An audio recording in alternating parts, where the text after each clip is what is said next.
आचार्य श्री कृपाशंकर जी ने एक बड़ा सुंदर भाव पंडित श्री राम कुमार जी का लिखा है, काशी के पंडित जी का। उन्होंने कहा भगवान ने भुजा क्यों उठाई, भुज उठाए प्रणकीन। तो ले भगवान की भुजा इंद्र हैं और इंद्र ही दुखी है रावण के अत्याचारों से, इसलिए भुज उठाए मानो हाथ उठाकर इंद्र को अभयदान दे दिया, अब तुम निर्भय हो जाओ, इसलिए भुज उठाए प्रणकीन। इन बाहुन ते बध करब बाहुत रूप बनाए, युद्ध बाहु आधीन है इंद्र बाहु के राय।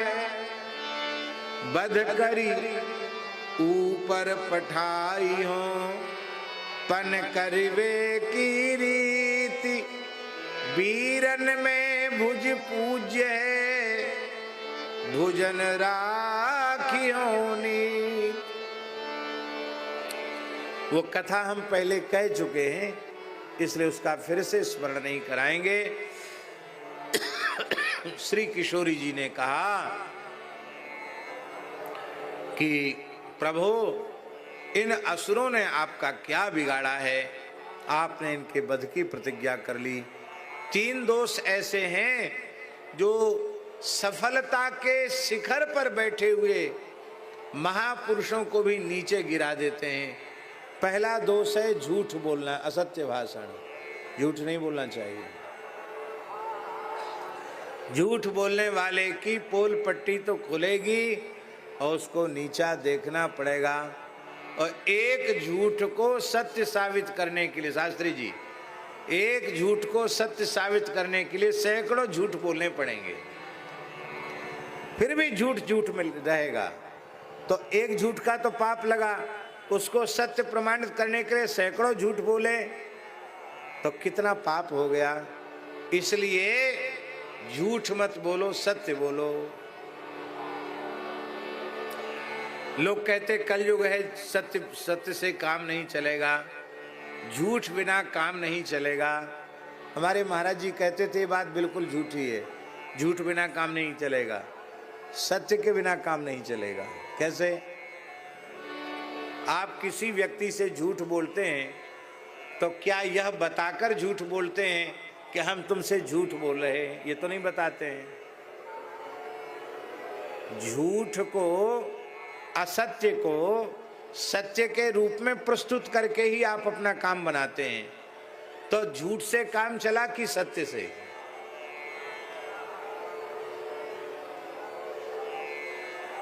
बोलो। सत्य से काम चला, झूठ से तो काम नहीं चला। झूठा व्यक्ति ये कभी नहीं कहता कि हम झूठ कह रहे हैं, वो झूठ को भी सत्य के रूप में परोसता है। असत्य भाषण नहीं करना।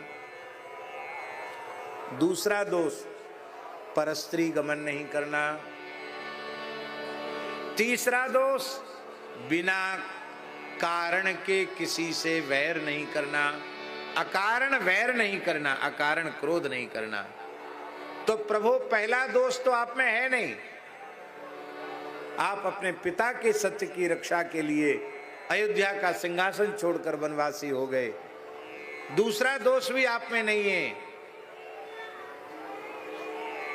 क्योंकि मेरे अतिरिक्त जितनी भी नारियां हैं उनको आप कौशल्या के भाव से देखते हैं। दूसरा दोष भी आप में संभव नहीं है। तीसरा दोष आप में आ गया है, बिना बैर के क्रोध। और ये दोष भी धनुष के कारण आया है। राम जी बोले कुछ भी कहो, मैं अपने प्राणों का त्याग कर सकता हूं, तुम मेरी प्राण प्रिया हो, तुम्हारा त्याग कर सकता हूं, पर गौ ब्राह्मण की रक्षा की प्रतिज्ञा का त्याग नहीं कर सकता। मैंने प्रतिज्ञा की है तो मैं उसका त्याग नहीं कर सकता। और शास्त्री जी, रामो दुर्ना विवासते, राम जी ने वचन सत्य किया, लीला में ही सही लक्ष्मण जी को भी त्यागा, किशोरी जी को भी कहा वहां जाओ, लेकिन प्रतिज्ञा को नहीं छोड़ा, रक्षा की प्रतिज्ञा नहीं छोड़ी। ये सरकार का स्वभाव। किशोरी जी ने कहा कि आपकी कीर्ति को बिना वैरेण रौद्रता वाले कलंक से बचाने के लिए मैं ही अब लीला करूंगी। और उस लीला में श्री किशोरी जी ने अग्नि में निवास किया और अपने प्रतिबिंब को, अपनी परछाई को राक्षसों की लंका में भेज करके राक्षसों के उद्धार में श्री किशोरी जी निमित्त बनी। बोलो भक्तवत्सल भगवान की जय। जय जय श्री सीताराम।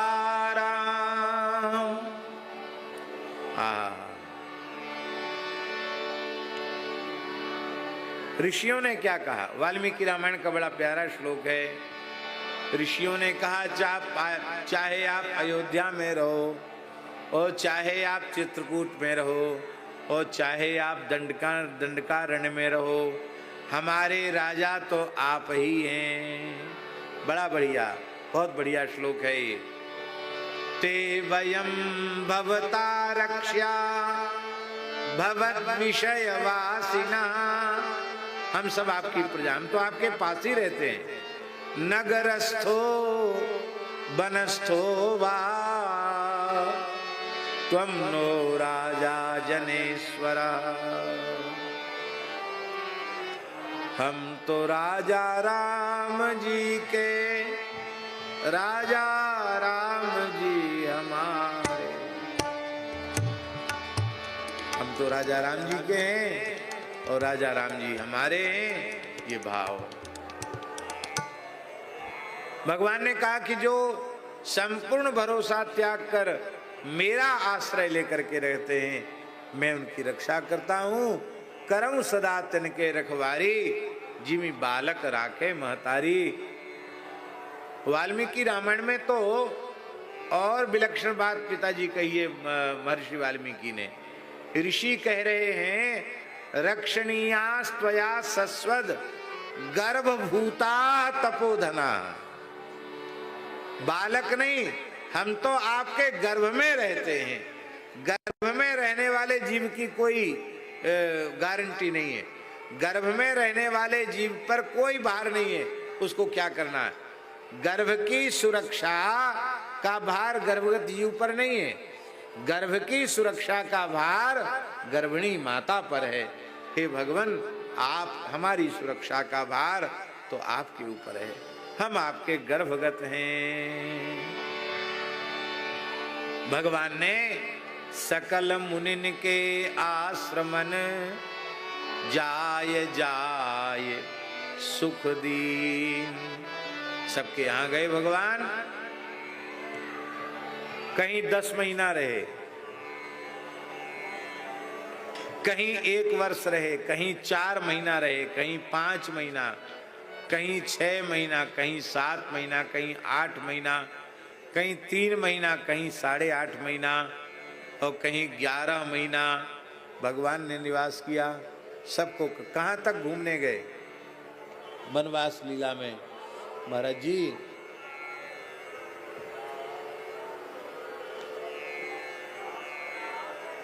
आप लोग अभ्युत्थान पूर्वक जगत गुरु जी का स्वागत। जगत गुरु श्री रामानंदाचार्य भगवान की जय। जय जय श्री सीताराम। हम लोग बड़े भाग्यशाली हैं। नेपाल श्री राम जय। एक माला हमको दे।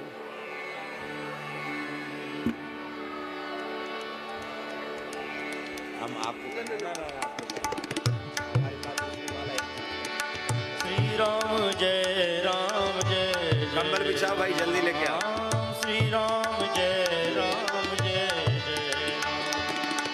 श्री राम जय राम जय जय राम।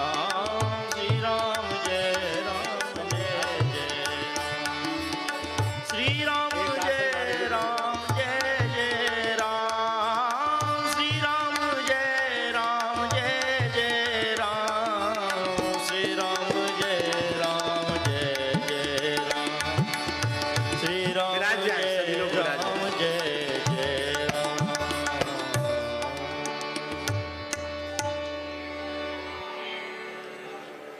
संपूर्ण नेपाल क्षेत्र में वैष्णव जगत की ध्वज फहराने वाले, रामानंद संप्रदाय का ध्वज फहराने वाले परम पूज्य जगत गुरु रामानंदाचार्य अनंत श्री समलंकृत श्री स्वामी कृष्णाचार्य जी महाराज, यही नाम है ना, परम पूज्य श्री राम कृष्णाचार्य जी महाराज कृपा करके पधारे हैं। और हम तो स्वामी जी के आश्रम में भी हो आए हैं, पोखरा में भी, और सब जगह दर्शन करके, साथ ही साथ दर्शन करके आए। आप आज भी ऐसी अद्भुत समाधि लगाते हैं कि 8-8, 10-10 दिन तक बिना वायु के रह जाते, बिना ऑक्सीजन के रह जाते हैं आज भी। और ऐसी वैसी नहीं, बड़े बड़े चिकित्सक आकर के आपका परीक्षण कर लें, पेटी में बंद हो जाना, और उसके बाद क्रिया है योग की, रामानंद संप्रदाय तो विलक्षण परंपरा है।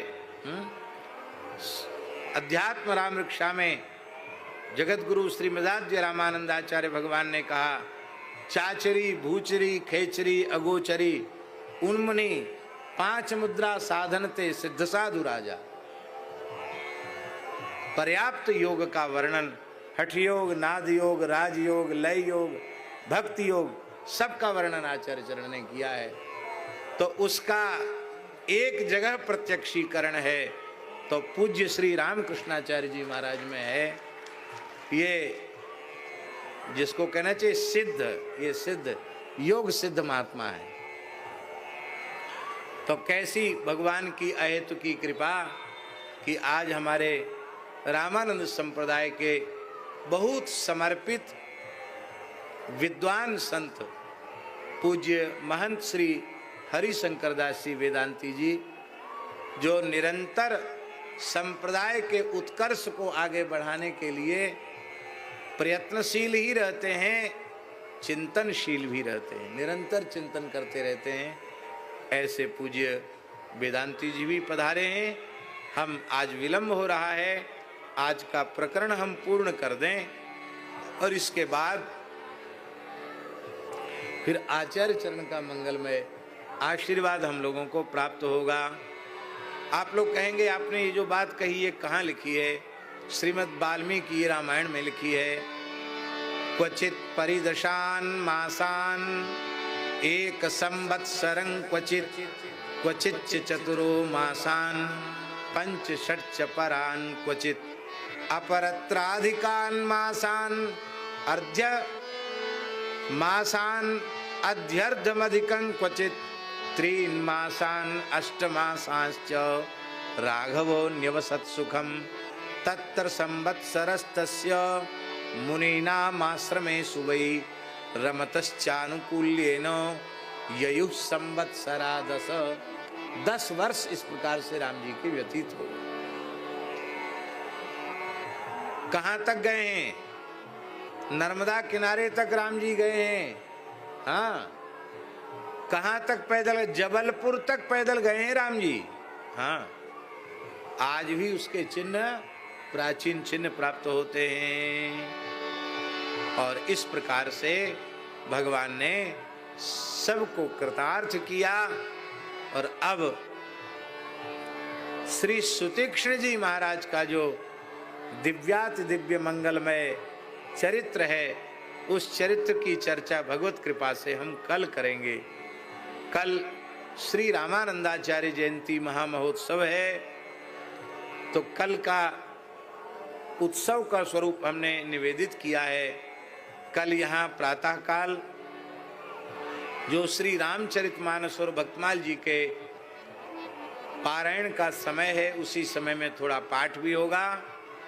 और जगत गुरु श्री मदाद्य रामानंदाचार्य भगवान का विग्रह स्वरूप अपने ठाकुर जी के साथ विराजमान है, उनका पंचामृताभिषेक होगा शालिग्राम जी के सहित। वहाँ मंदिर में जगह छोटी है, ज़्यादा लोग बैठ नहीं सकते, दर्शन नहीं कर सकते, वहाँ की भी मर्यादाएं हैं। इसलिए हम प्रार्थना करके आचार्य चरण को यहीं विराजमान कर लेंगे, जिसमें सबको दर्शन हो जाएगा। अभिषेक होगा और फिर आरती होगी और फिर खूब बधाई। कल खीर का भोग लगेगा और फिर खूब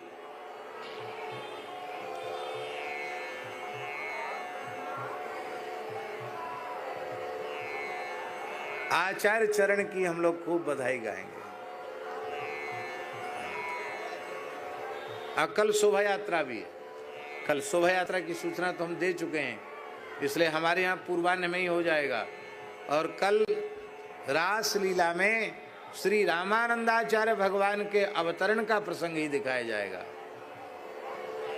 और अपराह्न काल में दिन में वो शोभा यात्रा का समय क्या है, 2-3 बजे से शोभा यात्रा है।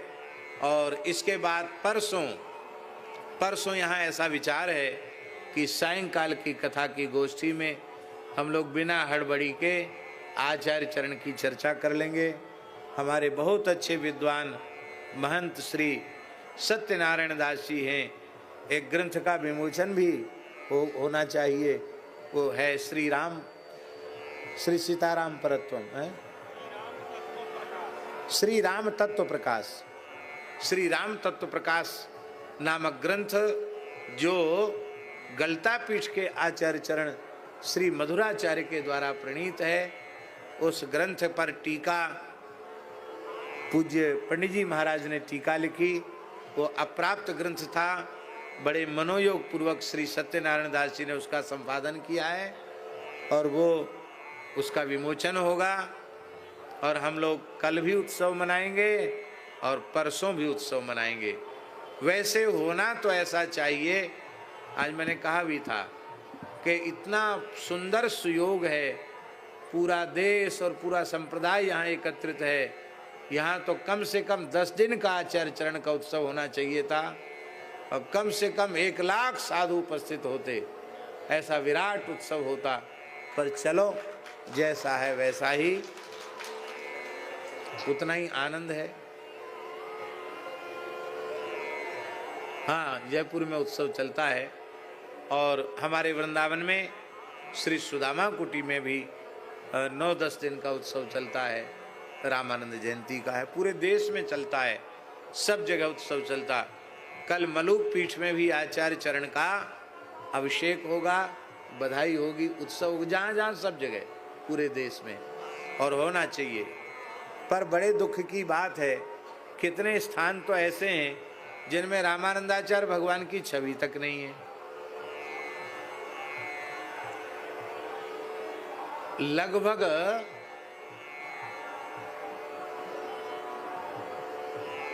1990 में, तब हमारा विद्यार्थी जीवन था, 1990 में एक मूर्तिकार को कहकर अष्टधातु की इतनी बड़ी प्रतिमा त्रिदंड सहित रामानंदाचार्य भगवान की बनवाई थी वृंदावन में। और पहली मूर्ति बनाने में बहुत खर्च लगता है। हम लोगों ने इकट्ठा करके बनाया और प्रयास किया था कि ये मूर्ति का प्रचार हो तो कम से कम हर रामानंद संप्रदाय के स्थान में आचार्य चरण की का स्वरूप जरूर विराजमान हो। लेकिन बुरा नहीं मानना, श्री पुरी शंकराचार्य जी कहते बुरा ना मानो होली है। जिससे हमने कहा सब मुफ्त में लेने के लिए तो सब तैयार हैं, बट रही हो तो आचार्य जी की प्रतिमा कहो, लाख प्रतिमा लेके आ जाओ, सब बट जाएगी। पर कुछ सेवा दे करके लेने की, किसी की, उसमें कोई व्यापार लक्ष्य नहीं था कि सेवा दे के और किसी को एक पैसा भी किसी को चाहिए हो, केवल प्रचार प्रसार। लेकिन नहीं हो पाया। कुछ प्रतिमाएं बनी थी, वो कहीं हैं, उनमें से अपने यहाँ भी विराजमान है, खाक चौक में भी है, मलुक पीठ में भी है, एक प्रतिमा यहाँ भी लेके आए हैं भगवान की। होना चाहिए प्रत्येक स्थान में आचार्य विग्रह। क्या